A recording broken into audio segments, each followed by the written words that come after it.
दोस्तों, अमूल एक Indian dairy cooperative society है जो गुजरात के आनंद डिस्ट्रिक्ट में लोकेटेड है। 1946 में बने इस कोऑपरेटिव सोसाइटी का original name Kaira district cooperative milk producers union limited है, जिसके प्रोडक्ट्स को अमूल का ब्रांड नेम दिया गया। अमूल की कहानी न केवल एक मिल्क कोऑपरेटिव सोसाइटी की है, बल्कि आपको ये जानकर हैरानी होगी कि ये कहानी ब्रिटिशर्स के अगेंस्ट इंडियन फार्मर्स के स्ट्रगल की भी है, जिसे फ्रीडम स्ट्रगल के निष्ठावान नेता सरदार वल्लभ भाई पटेल ने दिशा दिखाई और त्रिभुवनदास पटेल और मुरारजी देसाई ने लीड किया था। इसके अलावा अमूल ने अपनी सक्सेस से इंडिया में व्हाइट रिवॉल्यूशन को लीड किया, जिसने हमारे देश के डेयरी फार्मर्स की जिंदगी में नई सुबह दी। डॉक्टर वर्गीस क्यूरियन द्वारा लेड व्हाइट रिवॉल्यूशन ने अमूल जैसी कोऑपरेटिव सोसाइटीज देश भर में स्टैब्लिश की, जिसने इंडिया को मिल्क इंपोर्टर से वर्ल्ड का लार्जेस्ट मिल्क प्रोड्यूसिंग नेशन बनाया। आज अमूल को एक cooperative body Gujarat cooperative milk marketing federation limited के अंडर मैनेज किया जाता है, जो गुजरात के 3.6 मिलियन मिल्क प्रोड्यूसर्स द्वारा ज्वाइंटली ओन किया जाता है। गुजरात के 13,000 विलेजेस में फैले इस यूनियन की ओनरशिप में हर मिल्क प्रोड्यूसर को बराबरी का हिस्सा हासिल है। दोस्तों, गुजरात कोऑपरेटिव मिल्क फेडरेशन जो अमूल ब्रांड के प्रोडक्ट सेल करती है, उसने 2020 से 2021 के फाइनेंशियल ईयर में 39,248 करोड़ रुपए का टर्नओवर रजिस्टर किया था। आज Gujarat cooperative milk federation Amul के जरिए 2025 तक 1 लाख करोड़ के टर्नओवर को क्रॉस करने का टारगेट परस्यू कर रहा है। दोस्तों, एक ऐसी कोऑपरेटिव सोसाइटी जिसके एग्जिस्टेंस के समय ही ऐसी उम्मीदें की जा रही थी कि वो कुछ दिनों से ज़्यादा सर्वाइव नहीं कर पाएगी और मिल्क प्रोडक्शन के फील्ड में ब्रिटिश गवर्नमेंट द्वारा फेवर्ड कंपनीज पहले से मोनोपोली एंजॉय कर रही थी, तो उस केस में एक इंडियन कोऑपरेटिव सोसाइटी कैसे compete कर पाएगी। लेकिन इन सारे आशंकाओं के बावजूद आज अमूल इंडिया और वर्ल्ड में अपनी एक अलग पहचान बना चुका है। अमूल ने न केवल गुजरात के मिल्क प्रोड्यूसर्स को सपोर्ट प्रोवाइड कर अपलिफ्ट किया, बल्कि पूरे इंडिया को व्हाइट रिवॉल्यूशन के तहत मिल्क प्रोडक्शन के लिए मोटिवेट किया है। इसलिए आज की हमारी वीडियो अमूल के इसी जर्नी को ट्रेस करने पे बेस्ड है। इस डिस्कशन के माध्यम से हम अमूल की सक्सेस स्टोरी जानेंगे और देखेंगे कि कैसे पीपल पार्टिसिपेशन से अमूल जैसे ब्रांड को तैयार किया जा सकता है।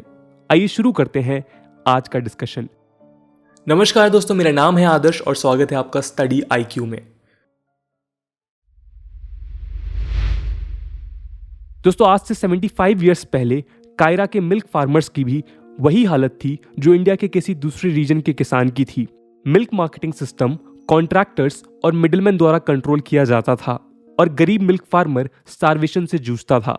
चूंकि मिल्क एक पेरिशेबल आइटम है, कॉन्ट्रैक्टर्स और मिडिलमैन द्वारा उन्हें जो भी पैसे मिलते थे वो अपने मिल्क को उसी प्राइस पे सेल करने को मजबूर थे। यूं तो कायरा के मिल्क फार्मर्स भी ज्यादा पढ़े लिखे नहीं थे, लेकिन वो सिस्टम को भली भांति समझते थे, जिसमें उन लोगों से कम दामों में दूध लेकर कॉन्ट्रैक्टर्स ह्यूज प्रॉफिट पे सेल किया करते थे। ये एक्सप्लॉयटेशन मिल्क फार्मर्स को और ज्यादा नजर आने लगा जब गवर्नमेंट ऑफ बॉम्बे ने 1945 में बॉम्बे मिल्क स्कीम की शुरुआत की।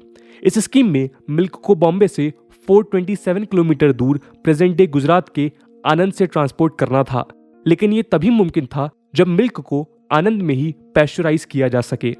प्रिलिमिनरी ट्रायल्स के बाद गवर्नमेंट ऑफ बॉम्बे ने पॉल्सन्स लिमिटेड से एग्रीमेंट किया, जिसमें वो आनंद से बॉम्बे रेगुलर बेसिस पे मिल्क सप्लाई करेंगे। ये सिस्टम फार्मर्स को छोड़ बाकी सारी पार्टीज के लिए एक प्रॉफिटेबल एग्रीमेंट था। गवर्नमेंट को ये स्कीम प्रॉफिटेबल लगी। पॉल्सन्स ने अच्छा मार्जिन रखा। मिल्क कॉन्ट्रैक्टर्स भी अपने कट से खुश थे, लेकिन प्रोड्यूसर्स के लिए मिल्क प्राइस सेट करने की जरूरत किसी ने नहीं समझी। बॉम्बे स्कीम के बाद भी कायरा के मिल्क फार्मर्स की जिंदगी में कोई परिवर्तन नहीं आया और वो अब भी कॉन्ट्रैक्टर्स और मिडिलमैन की दया पे जी रहे थे। एक समय ऐसा आया कि फार्मर्स के अंदर का डिसकॉन्टेंट अपनी चरम सीमा पे पहुंच गया और उन्होंने सरदार वल्लभ भाई पटेल से मदद लेने की सोची, जो 1942 से फार्मर्स कोऑपरेटिव्स को बढ़ावा दे रहे थे। त्रिभुवनदास पटेल के नेतृत्व में कायरा के मिल्क फार्मर्स सरदार पटेल के पास अपनी परेशानियां लेकर पहुंचे, जिसका सॉल्यूशन सरदार पटेल ने बताया कि उन्हें अपनी खुद की एक कोऑपरेटिव सोसाइटी बनानी चाहिए। इस कोऑपरेटिव सोसाइटी का अपना खुद का पैस्चराइजेशन प्लांट होगा, जिससे वो बॉम्बे स्कीम के लिए डायरेक्ट मिल्क सप्लाई कर पाएंगे। सरदार पटेल ने किसानों को समझाया कि उन्हें गवर्नमेंट से ऐसे कोऑपरेटिव को बनाने की परमिशन लेनी चाहिए और यदि ब्रिटिश गवर्नमेंट परमिशन ना दे तो उन्हें मिडलमैन को दूध देना बंद करना होगा। इस एडवाइस में सरदार पटेल ने इस बात को साफ किया कि हो सकता है उन्हें स्ट्राइक करनी पड़े, जिसके दौरान फार्मर्स को कुछ लॉस भी होगा। यदि फार्मर्स इस लॉस को झेलने के लिए तैयार हैं तो वो भी उन्हें लीड करने के लिए तैयार हैं। किसान सरदार पटेल की बात मान लेते हैं। सरदार पटेल अपने ट्रस्टेड डेप्यूटी श्री मोरारजी भाई देसाई को कायरा डिस्ट्रिक्ट भेजते हैं, जहां उन्हें एक मिल्क कोऑपरेटिव सोसाइटी ऑर्गेनाइज करनी थी और जरूरत पड़े तो मिल्क स्ट्राइक भी। श्री मोरारजी देसाई 4 जनवरी 1946 को समरखा गांव में एक मीटिंग बुलाते हैं। मीटिंग में ये डिसाइड किया जाता है कि कायरा डिस्ट्रिक्ट के हर विलेज में कोऑपरेटिव सोसाइटी ऑर्गेनाइज की जाएगी, जहां वो अपने मेंबर से मिल्क कलेक्ट करेंगे। ये सारी मिल्क सोसाइटीज एक यूनियन को अपना मिल्क सप्लाई करेगी, जिसके पास खुद की मिल्क प्रोसेसिंग फैसिलिटीज होगी। गवर्नमेंट को इस यूनियन से मिल्क परचेज करने के लिए एग्रीमेंट करना होगा, और यदि ऐसा नहीं होता है तो कायरा डिस्ट्रिक्ट से कोई भी किसान कॉन्ट्रैक्टर्स को मिल्क नहीं देगा। जैसे कि उम्मीद की गई थी, ब्रिटिश गवर्नमेंट ने कोऑपरेटिव बनाने की परमिशन देने से इनकार कर दिया। इसके बाद क्या था, फार्मर्स ने स्ट्राइक कर दी। 15 दिनों तक चले इस स्ट्राइक में पूरे कायरा डिस्ट्रिक्ट से एक बूंद दूध भी किसी को सेल नहीं किया गया। आनंद से बॉम्बे तक कोई दूध नहीं पहुंचाया गया और एक समय पे लगने लगा कि बॉम्बे मिल्क स्कीम अब कोलैप्स कर जाएगी। इसके बाद बॉम्बे के मिल्क कमिश्नर और उनके डेप्यूटी आनंद आते हैं और फार्मर्स की डिमांड एक्सेप्ट करते हैं। दोस्तों, यहीं से शुरू होती है कहानी Kaira district cooperative milk producers Anand की, जिसे 14 दिसंबर 1946 के दिन फॉर्मली रजिस्टर किया गया। इस यूनियन के एग्जिस्टेंस का मकसद था कि कायरा डिस्ट्रिक्ट के मिल्क प्रोड्यूसर्स के लिए बेहतर से बेहतर मार्केटिंग फैसिलिटीज प्रोवाइड की जाएं, जिससे मिल्क फार्मर्स को बेटर प्राइसेस मिल सके। कायरा यूनियन ने बॉम्बे मिल्क स्कीम के लिए जून 1948 से मिल्क पैस्चराइज करना शुरू किया, और उस समय केवल 2 गांव के मुट्ठी भर मिल्क फार्मर्स 250 लीटर्स मिल्क एक दिन में कंट्रीब्यूट करने लगे। बॉम्बे मिल्क स्कीम के होने से फार्मर को एक एश्योर्ड मार्केट मिला, जो इंसेंटिव का सोर्स बना। 1948 के एंड तक 432 फार्मर्स विलेज सोसाइटी से जुड़ चुके थे, जिसके कारण इस यूनियन की डेली कैपेसिटी 5000 लीटर्स तक पहुंच गई थी। लेकिन बढ़ती कैपेसिटी ने फार्मर्स के लिए प्रॉब्लम्स भी क्रिएट की। इस कोऑपरेटिव मूवमेंट के स्प्रेड होने के साथ साथ अधिक से अधिक फार्मर्स विलेज सोसाइटी से जुड़े, जिस कारण मिल्क प्रोक्योरमेंट बढ़ने लगा। लेकिन इस एक्स्ट्रा मिल्क को बॉम्बे मिल्क स्कीम एब्जॉर्ब नहीं कर पा रहा था। ये प्रॉब्लम विंटर में और ज़्यादा दिखने लगी, जब बफेलोज समर के कंपैरिजन में 2.5 टाइम्स ज़्यादा मिल्क प्रोड्यूस करने लगी। इस प्रॉब्लम को सॉल्व किया डॉक्टर वर्गीस क्यूरियन ने। दोस्तों, डॉक्टर वर्गीस क्यूरियन उस समय अमेरिका से अपनी इंजीनियरिंग की स्टडीज पूरी कर इंडिया रिटर्न ही हुए थे कि उन्हें त्रिभुवन दास पटेल ने इस नई कोऑपरेटिव को आगे बढ़ाने में मदद करने के लिए राजी किया। डॉक्टर क्यूरियन के पास उस समय और भी कई अपॉर्चुनिटीज थीं। मैकेनिकल इंजीनियरिंग में डिग्री और न्यूक्लियर फिजिक्स में माइनर हासिल किए डॉक्टर क्यूरियन के लिए डेयरी फार्म में अपना समय देना एक बड़ा फैसला था। आपको ये बता दें कि मिस्टर जॉन मथाई, जो इंडिया के फर्स्ट रेलवे मिनिस्टर और फाइनेंस मिनिस्टर रह चुके हैं, वो डॉक्टर क्यूरियन के अंकल थे। इन सारी चीज़ों के बावजूद डॉक्टर क्यूरियन ने कायरा कोऑपरेटिव यूनियन को अपना भविष्य डेडिकेट किया। डॉक्टर क्यूरियन ने ही कायरा कोऑपरेटिव यूनियन का नाम अमूल रखा। अमूल नाम को संस्कृत के अमूल्या वर्ड से डिराइव किया गया था, जिसकी मीनिंग होती है प्राइसलेस। डॉक्टर क्यूरियन के अंडर अमूल टेक्नोलॉजिकल और मार्केटिंग डोमेन्स में नई ऊंचाइयां छूने लगा। यूनियन के सरप्लस मिल्क को यूटिलाइज करने के लिए डॉक्टर क्यूरियन ने अमेरिका में अपने बैचमेट रहे एच.एम. डलाया से मदद ली, जिन्होंने गायों की जगह बफेलोज के मिल्क से स्किम मिल्क पाउडर और कंडेंस्ड मिल्क बनाने का प्रोसेस शुरू किया। दोस्तों, ये इस डोमेन में एक नया इन्वेंशन था और इंडिया के लिए काफ़ी मददगार साबित हुआ। इंडिया में काउ से ज़्यादा बफेलोज का मिल्क प्रोड्यूस किया जाता है, और डॉक्टर एच.एम. डलाया के इन्वेंशन से अमूल नेस्ले जैसे कंपनी से कम्पीट करने लगा। आगे चलकर डॉक्टर जी.एच. विल्स्टर ने अमूल में बफेलो मिल्क से चीज़ प्रोडक्शन भी स्टार्ट किया, जिसने अमूल के मार्केट को और ज़्यादा डाइवर्सिफाई किया। दोस्तों, इंडिपेंडेंस के बाद डॉक्टर क्यूरियन के इन एफर्ट्स में इंडियन गवर्नमेंट ने भी उनका साथ दिया। एग्जाम्पल के तौर पे मार्केट में अमूल के कंडेंस मिल्क को बढ़ावा देने के लिए गवर्नमेंट ने इसके इंपोर्ट्स पे बैन लगा दिया, जिससे अमूल अपना मार्केट स्प्रेड कर पाया। इसके अलावा जब डॉक्टर क्यूरियन ने न्यूजीलैंड से इंपोर्ट किए जाने वाले बटर को अमूल के मार्केट के लिए हार्मिंग बताया, तो पंडित नेहरू ने इसके इंपोर्ट्स पे भी रोक लगाकर अमूल को सपोर्ट प्रोवाइड किया। इवन 1962 वॉर के दौरान जब आर्मी को नेसेसरी फूड आइटम्स सप्लाई करने थे, पंडित नेहरू ने अमूल को चुना। अमूल के इंडियन आर्मी को अपनी सप्लाईज डाइवर्ट करने से जब सिविलियन मार्केट में पॉल्सन अपनी पकड़ बनाने लगा, तो वॉर एफर्ट्स का हिस्सा बताते हुए पंडित नेहरू ने पॉल्सन की प्रोडक्शन फैक्ट्री पर भी रोक लगा दी। दोस्तों, आगे चलकर 1964 में तब के प्राइम मिनिस्टर रहे श्री लाल बहादुर शास्त्री ने जब आनंद विजिट किया तो वहां वो मिल्क फार्मर्स से मिले, उनकी कोऑपरेटिव के बारे में उनकी राय जानी और इससे उनके जीवन पे क्या प्रभाव पड़ा ये भी जाना। दिल्ली लौटने के बाद जब श्री शास्त्री ने नेशनल डेयरी डेवलपमेंट बोर्ड यानी कि NDDB का गठन किया, जिसे कायरा कोऑपरेटिव जैसी मूवमेंट पूरे देश में लाने का जिम्मा दिया गया, डॉक्टर क्यूरियन की मदद से इधर अमूल का प्रोडक्शन भी कमर्शियल स्केल पे एक्सपैंड होने लगा, जिससे आनंद में पहली मॉडर्न डेयरी स्टैब्लिश की गई। इस डेयरी ने मार्केट में स्टैब्लिश्ड सारे प्लेयर्स को कड़ी चुनौती दी।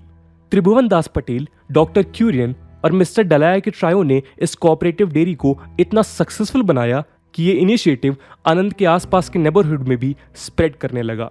काफी कम समय के अंदर ही आनंद पैटर्न के अनुसार मेहसाना, बनसकंठा, बड़ौदा, सबरकंठा और सूरत में 5 अलग अलग यूनियंस बनाए गए।